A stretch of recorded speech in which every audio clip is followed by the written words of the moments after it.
Nous saluons les efforts qui sont en train d'être faits par le service départemental des eaux et forêts, mais aussi l'appui que l'armée est en train d'amener dans le cadre de la lutte contre ce trafic de bois. Mais ce qui est essentiel à notre avis, c'est que c'est le ministre de l'Environnement qui doit prendre cette question à bras le corps. C'est l'État du Sénégal qui doit mettre en branle sa diplomatie légendaire pour régler une bonne fois pour toutes la problématique de ces scieries-là qui sont implantées en Gambie et qui pourtant sont en train d'agresser de jour en jour nos forêts. Nous demandons au ministre de l'Environnement de renforcer les moyens techniques, humains et infrastructurels du service des eaux et forêts de Bignona.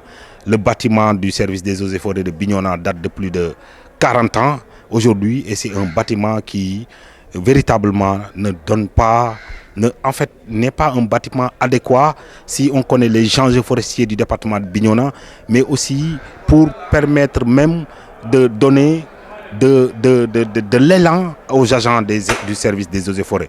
Nous pensons qu'un bâtiment digne de son nom doit être construit pour le service des eaux et forêts de Bignona. En plus du bâtiment, il faudrait renforcer ce service-là en moyens humains. Le service a énormément besoin de moyens humains parce que si on regarde toute la circonscription que le service-là doit couvrir, il va sans dire que le service a besoin de moyens. À côté des moyens, le service a besoin de matériel.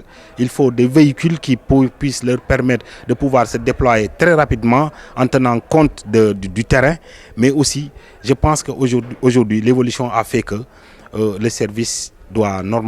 ministre doit penser à doter au service départemental des eaux et forêts de Bignona de drones de surveillance. Ça va énormément aider, impacter dans le cadre de la lutte contre la déforestation.